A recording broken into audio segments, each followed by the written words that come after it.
Meet me at the Chazen. I'm your host, Gianofer Fields.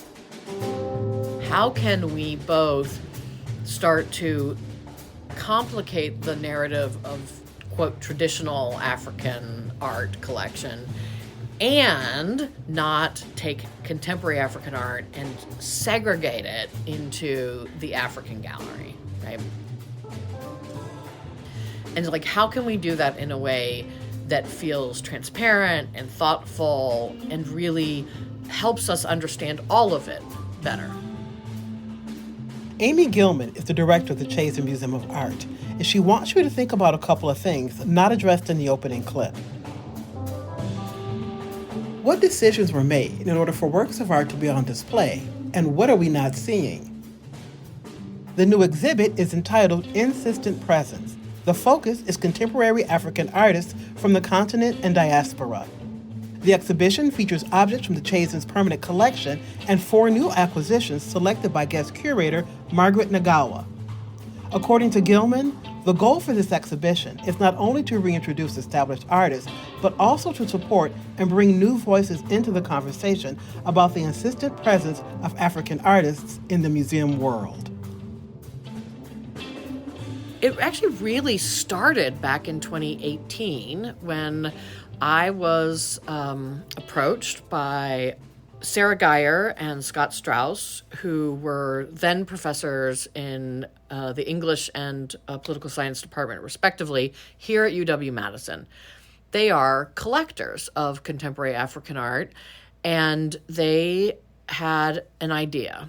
And their idea was that through a family foundation, if they were to arrange a fairly substantial gift, would we be interested in having that money be able to be spent directly on acquiring contemporary African art with the intention of really changing the museum's collection, really building a very solid base in this area, and very importantly to both of them, the idea of fostering relationships with artists and institutions around the continent, right? So like really beginning that for the museum. Now that there's a very strong research and teaching relationship between many countries in Africa and the UW-Madison, but not the museum, right? So they started this conversation with me in 2018, and from the very beginning, we all wanted there to be a focus on contemporary artists of all stripes, so lots of different media, and we wanted a mix of artists who were really well established, but also artists who were emerging and who were younger and perhaps not as well known. And we wanted to acquire over enough time so that we could really get some depth, but not so long that it felt like we were just sort of trickling out. And eventually, the original intention from the very beginning was to have an exhibition and a catalog, but we didn't set a timeline on it. And I think that's actually part of the generosity of these two donors, is really thinking that this kind of thing can take time, and you want to give it the right amount of time to develop. And so beginning really in 2019, when Catherine arrived, Catherine Okaskis, who's the museum's chief curator, she really put together the first round, or all the rounds, but really that first round of acquisitions, and acquired works for the museum's collection that are real anchor pieces, not just for this collection and for this exhibition, but really for the museum's permanent collection in perpetuity. And then it really developed from there. One of the things that would always irritate me was that you'd go to the African collection and it was all antiquities. Yeah. And they were all in one space. Like, You better walk through this room and get all of it. And one of the things that I've talked about or spoke about with other curators and other museum directors was that sometimes, especially when it comes to some contemporary works, especially when it can include contemporary African works, if it's not donated by an outside source, sometimes you just can't get them. And the gallery collection or the museum's collection can be based on what is available and what's been given. Am I close? Is that the reason why we sometimes don't see particular works or works from, contemporary African artists? Is that part of the issue? That is certainly part of the issue. Part of it is that all art museum collections, but certainly I think ours specifically, is a collection of collections. And although the museum has acquired through purchasing throughout its entire history, the bulk of the collection has come through the generosity of donors who have acquired the works in advance, right? So, for example, we have a particularly excellent group of holdings in mid-20th century sculpture and works of art on paper about sculpture. And that is because we have the Lane collection. And the Lanes collected artists such as Louise Nevelson and Lee Bonteque and John Chamberlain and Varjan Bogosian in depth, and works on paper by them that were sometimes directly related to the sculptures and sometimes more tangentially related. But that means that, for example, we have probably 7 Louise Nevelson sculptures. Now, that's pretty unusual for any art museum. Most of them have 1, right? So it gives us this really wonderful depth in a particular area. But it also means that, we're not acquiring actively in that area right now, and it all really reflects the very particular taste of those donors. And now that has some advantages, but it also means that, for example, that selection is not particularly diverse in terms of the kinds of artists that are in that group. There are women represented in that group, really important women, but no real breadth, right? It's dominated by men, and they are entirely white. I say that with a little qualifier because I guess I can't say that for sure. But so when you go around a museum, or anybody goes around a museum, you're seeing a history of decisions that were made, not just by the museum itself, but by collectors and curators and directors of the museum and related to the museum, throughout history. And how those particular objects end up there, can be through a variety of ways. So one of the things that you can do with our limited acquisition funds is look at pockets where you are unlikely to get work donated and that you really want to be able to represent or collect in depth or fill in gaps, and use those funds to be able to do that. But it also means that, you're really stretching dollars in a wide variety of ways. And the way the museum's endowment works is that not all funds can be used for acquisition of all objects. Some endowment funds are specific. They're specific to Chinese art, maybe art of a certain medium or of a certain time period or of a certain geographic location, right? And so we also have to balance what are we actually capable of doing in the market. But then when you have an opportunity like this come along, and I was very interested in diversifying the collection in this particular way. I think that also, to your point, often as museum goers, we are kind of trained to think about certain cultures as fixed in time, right? So, it's, if you're acquiring, Greek objects, you're like, oh, they're from ancient Greece. And you're like, people have continued to live there. No. Right? And similarly with Africa, right? So a lot of objects that have been collected historically from the continent. And the continent is so enormous and so diverse in terms of of the kinds of communities and objects that are produced for a wide variety of reasons, is that what you really are seeing is often the point of view of Western colonizers coming into the continent at a specific moment, and specific communities and groups at right at this moment, and then it becomes fixed in time, right? Because that's when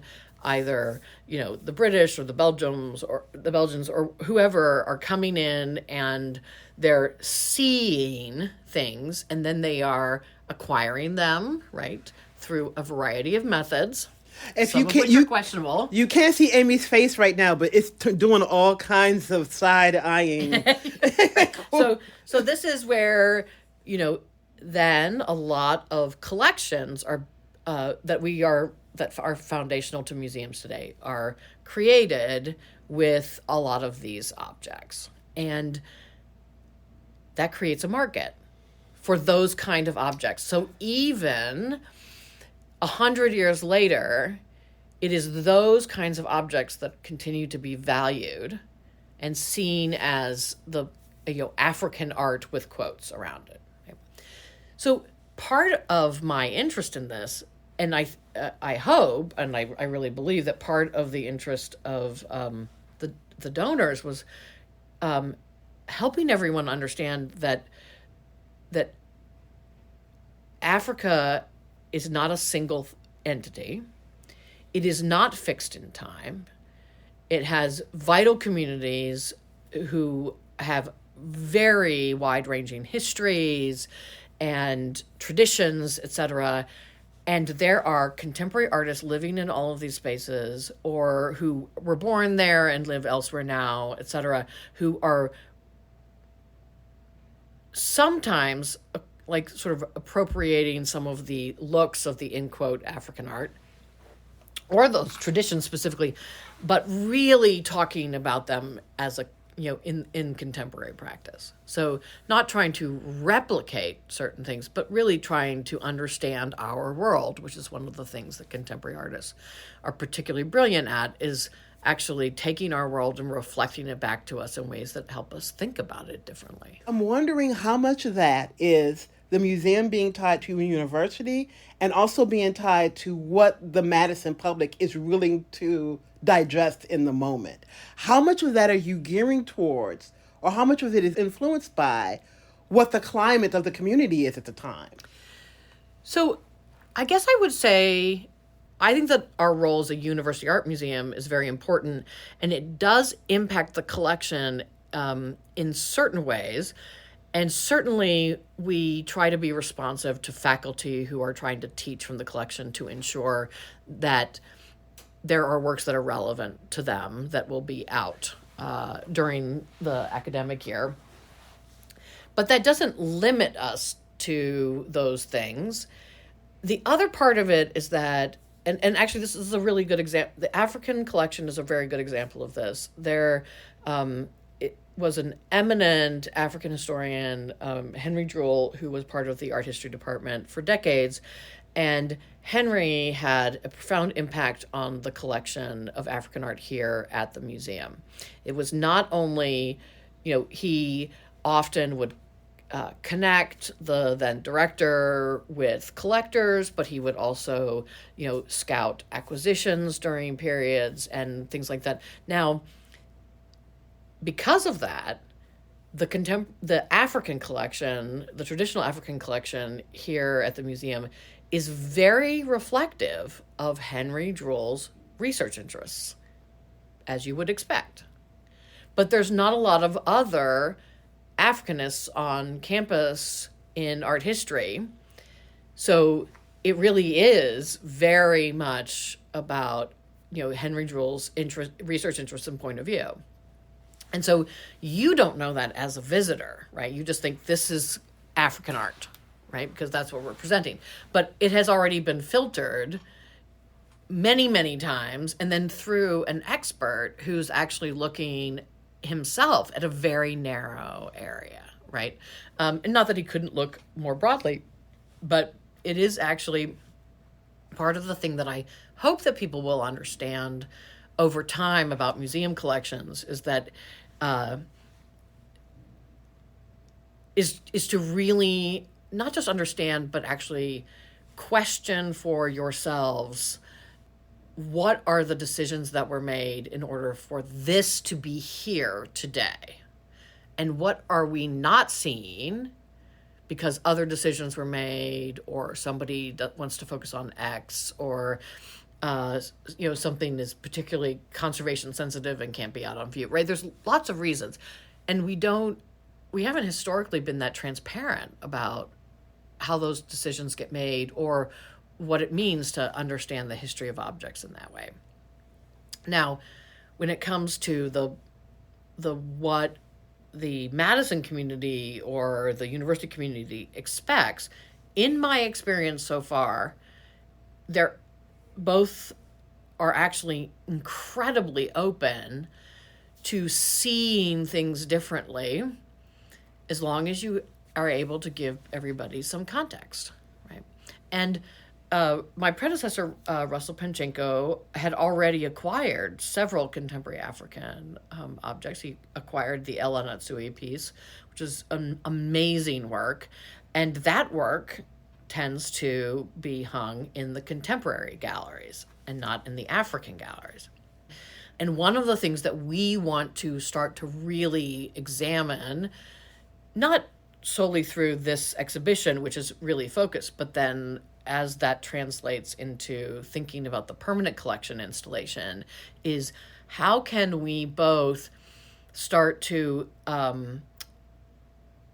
complicate the narrative of quote traditional African art collection and not take contemporary African art and segregate it into the African gallery, right? And like, how can we do that in a way that feels transparent and thoughtful and really helps us understand all of it better? But the other thing, and I don't want to discount this because it certainly is an important part of it, is that if you started acquiring contemporary Chinese painting 20 years ago, you would have been right ahead of the curve. And if you had waited 5 years, you probably wouldn't have been able to afford it. Right? Like there's a very, on that particular, there was this very steep market acceleration that happened. And we started acquiring in the contemporary African market right at the point where there is a real surge in interest. And so part of what the strategy was that Catherine would acquire for the museum a couple of these objects, the Togu and the Sabande are great examples, that are really anchor pieces, and those artists are really well established, right? Showing internationally, acquired by museums all over the globe, etc.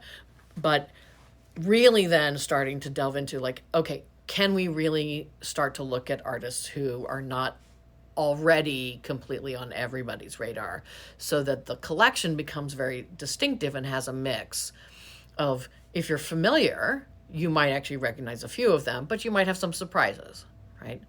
And if you're not familiar, then you might really get surprised by the kind of depth that's present. But another thing I want to say before I forget about Henry Druel, who's a professor of mine, what I also have to check myself with when I go into African art exhibits is to look at the dates.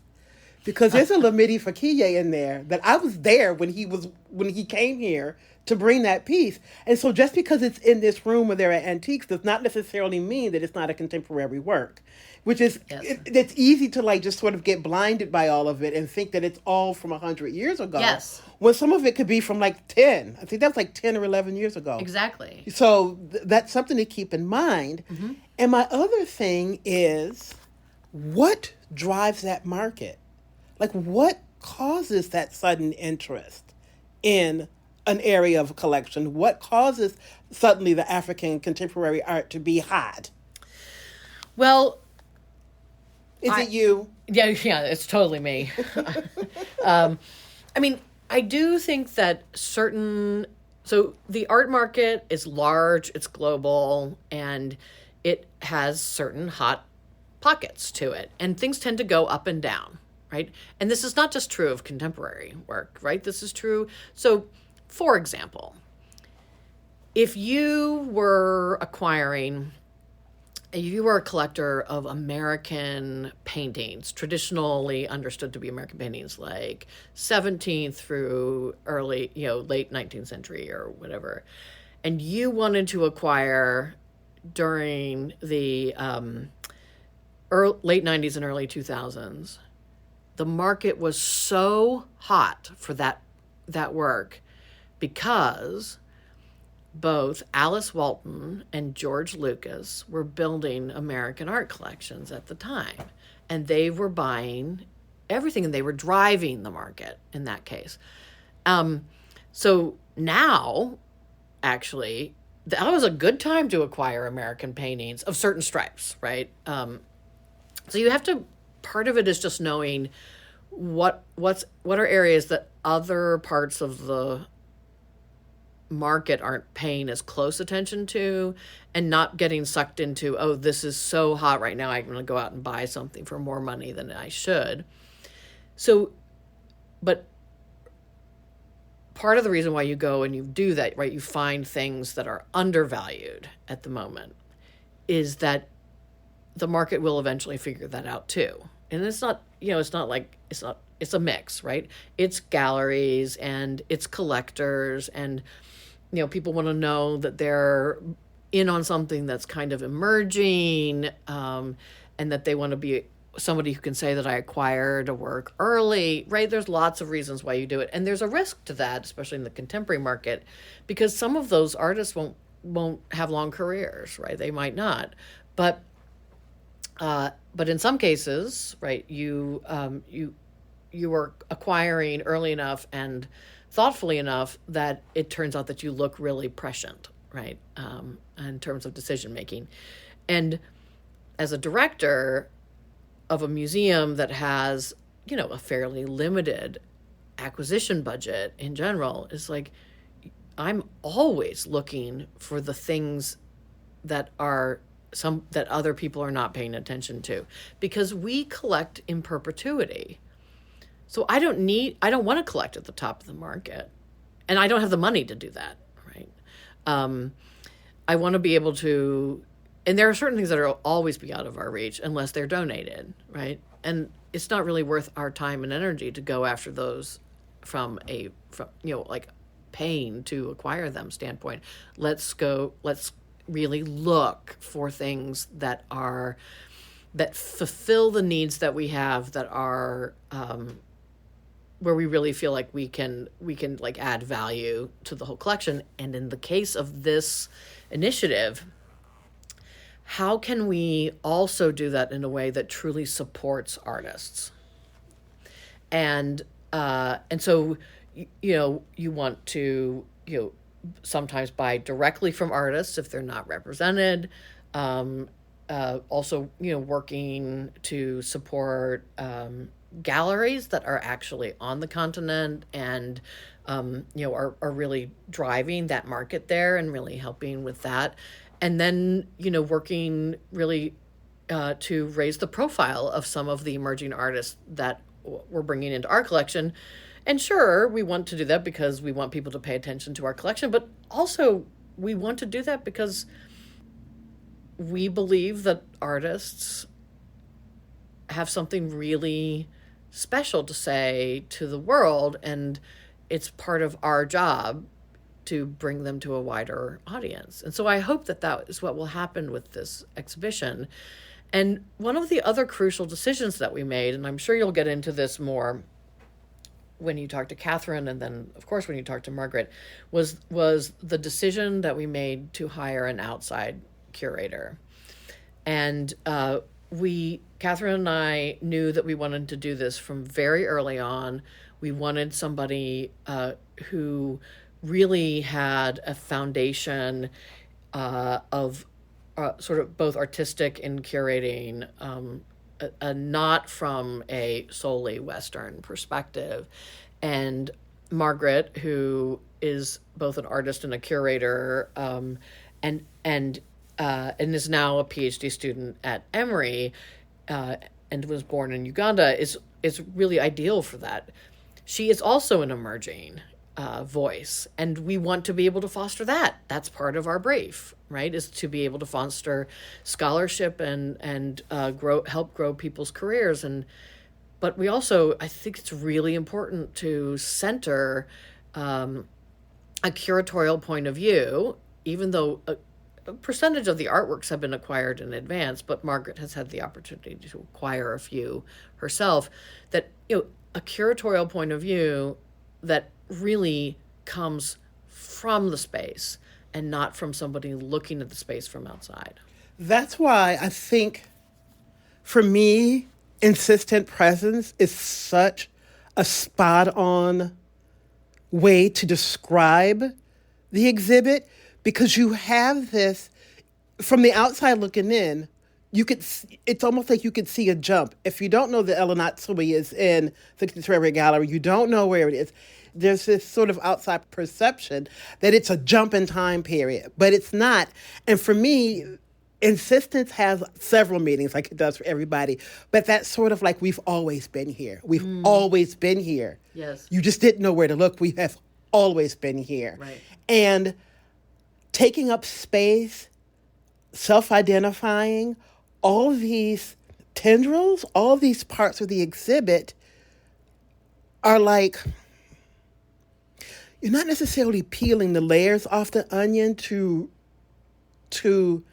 reveal something that's always been there, but it's sort of like this groundswell. It's like this bubbling up of all this information and all of these works and all of these things that have always been here, but here somewhere where we couldn't see them. I don't even know. It's almost like a ghost. It's like a ghostly presence that's sort of always not necessarily haunting you in a bad way, but always just sort of reminding you that we've always been here. Like it's always been here.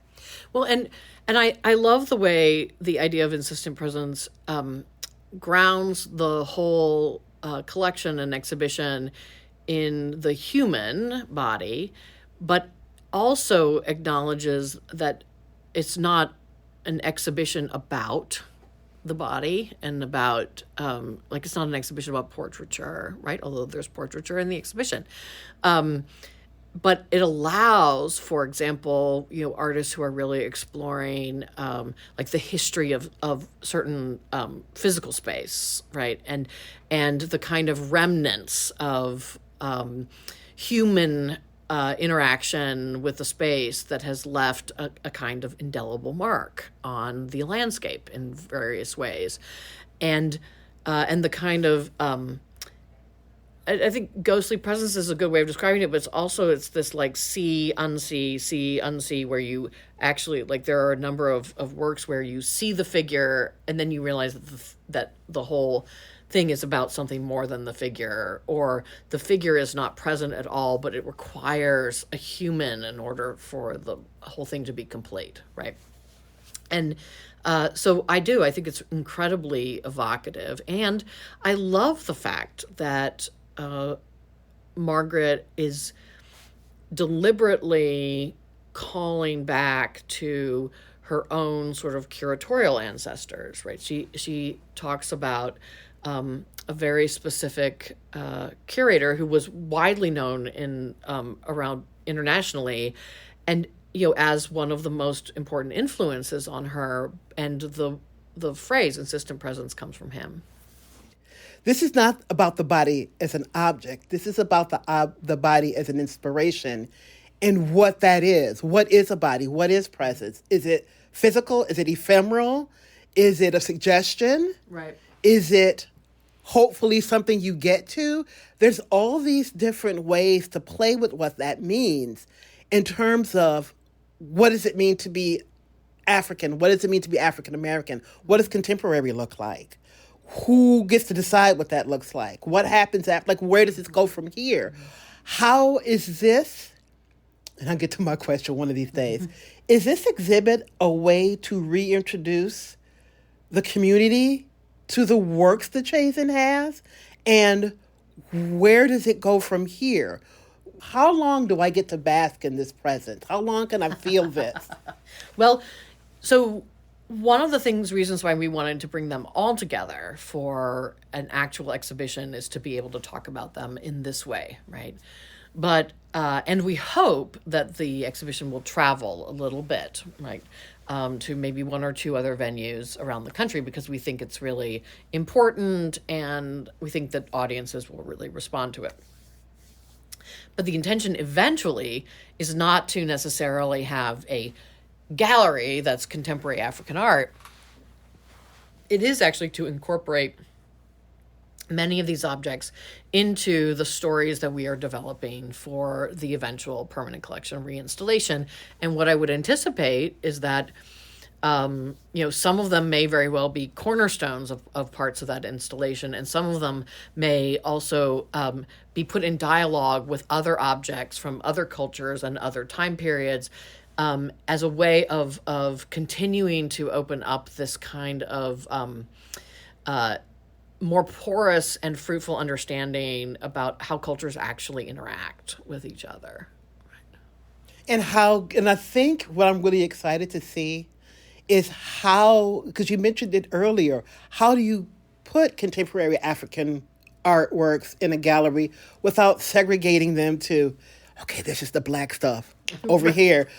So that, like, how do we re-examine that? How do you blend all these works in a way that doesn't, I have to say it, oftentimes when people walk into galleries, and I'm guilty of it myself, is to assume that everything in here is by somebody from European descent, unless I'm told that.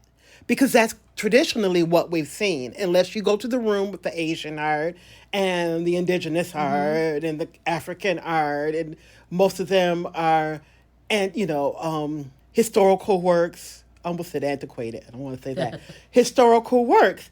And so that, for me, I'm interested in seeing how that develops, how that unfolds, because it's such a difficult thing to do. You don't want to segregate it. You don't want to have it be this anomaly in a room full of whiteness. You want it to be part of this room. And I don't even know if that's a question. Good luck with that one. Well, what you're really getting at is, one of the links between the Romancipation Project and this project is that they're not the same thing, right, at all, but they are taking really close looks at objects, right? They're really grounding objects. And one of the things that we have really wanted to focus on with the permanent collection installation is really, we want to learn the lessons of the Romancipation Project, and we want to have a more nuanced and complex understanding about what it means to tell a diverse set of stories, right? Which is not solely about representation, right? It's not like, okay, we're going to get this number of artists who are Black and this number of artists who are Latina, and we're going to put them all in a room together, right? It's actually, can we start to, by really grounding our work in deep looks at objects, start to create links between objects that didn't appear to be related to each other, but that then when you are actually looking at all of them, they tell a really complex and interesting story about something that you're trying to unpack. And I think museums are actually particularly well suited for this, because we can actually ground everything in the objects, because that's really what we are about, is the objects. So you can see things. And so some of the things that Margaret talks about in her essays and in the catalog are things that are really important aspects of these artists' history and their lives and what they are grappling with. And those things are very important to understand in that context of this object. But they are also things that have relationships to other objects in the collection. And that combined together helps us understand our humanity better, our global society in different ways, in ways that I hope will sort of further this idea that we have lots of really important, serious, and complex things to grapple with as individuals, as communities, as a country, globally. And the role of the museum should be to find ways of actually helping us do that creates a dialogue and a learning space, and not just like, I'm going to lecture at you about the history of this object. So I'm going to ask you a question that is difficult for me to formulate. It might be hard for you to hear. Okay. You ready? Yeah. So Remancipation went crazy in the best possible way. Now you have Insistent Presence coming in. Both deal with African and African American worlds, situation. See, I'm having such a hard time saying this that I can't think of it. African American subject matter is difficult. It's hard to approach.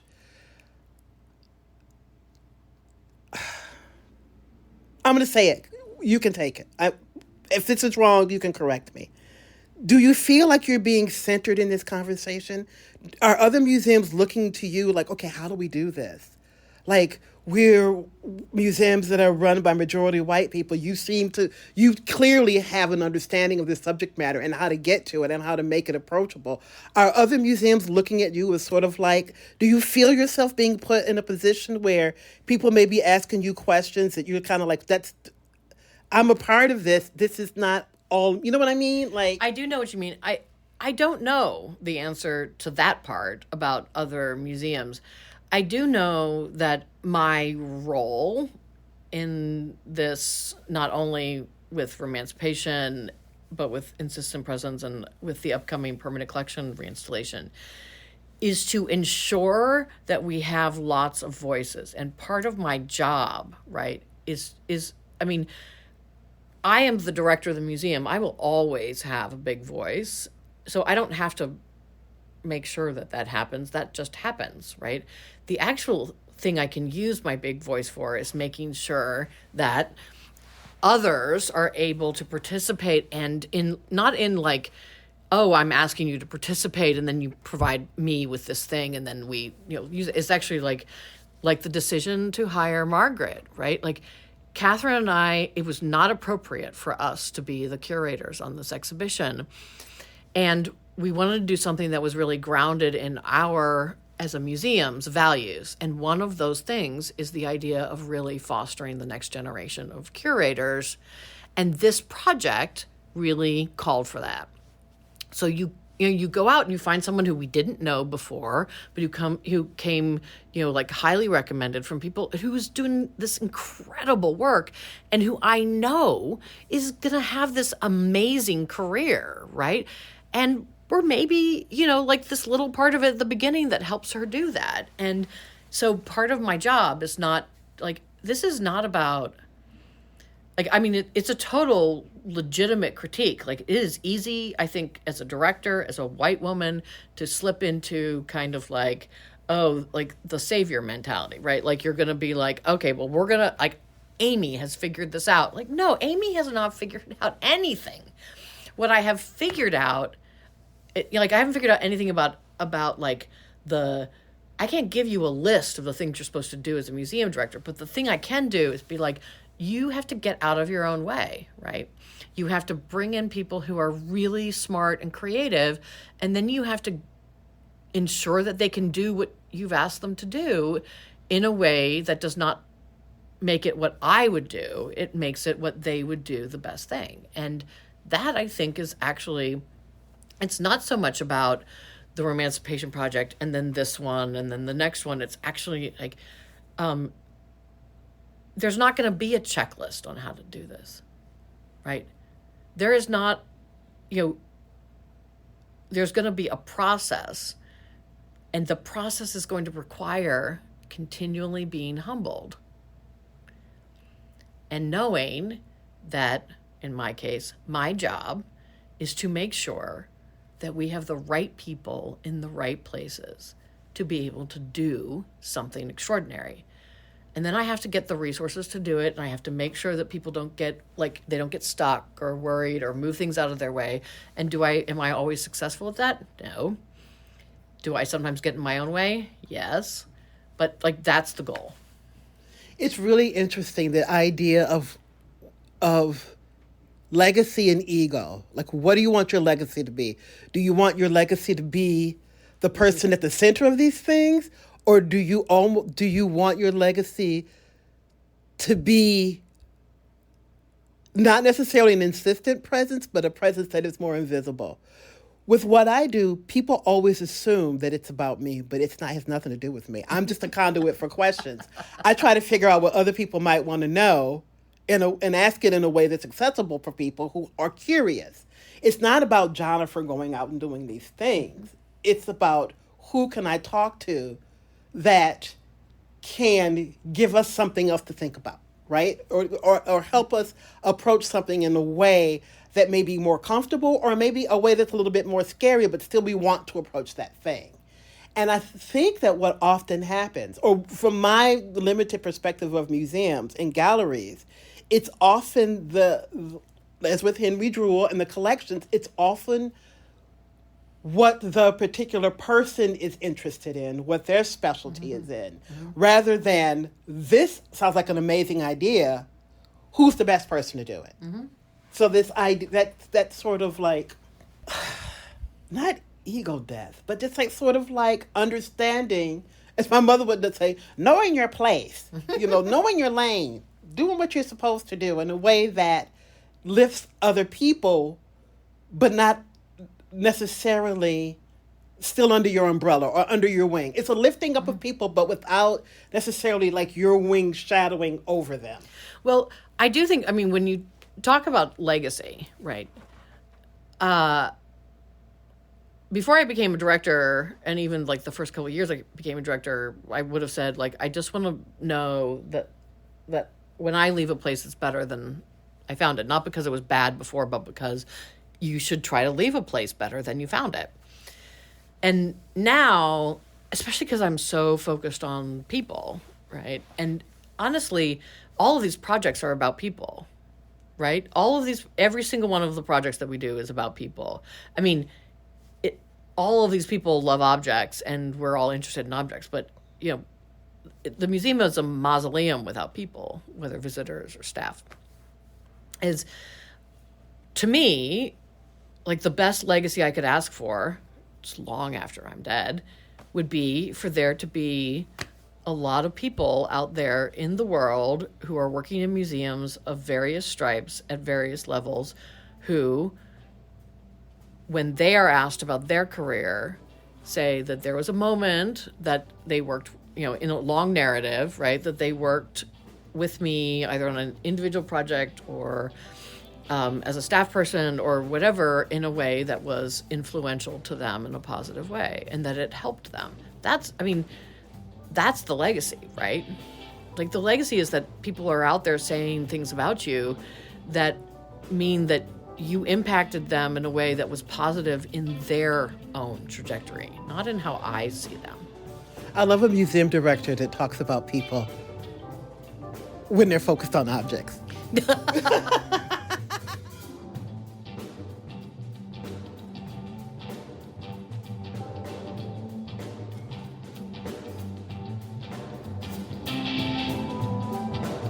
You've been listening to Meet Me at the Chazen. Our guest, Amy Gilman, is the director of UW-Madison's Chazen Museum of Art. Meet Me at the Chazen is a production of the Chazen Museum of Art on the campus of UW-Madison in Madison, Wisconsin. For more information about the museum, its collections and exhibitions, visit chazen.wisc.edu. I'm your host, Gianofer Fields. Thank you for listening.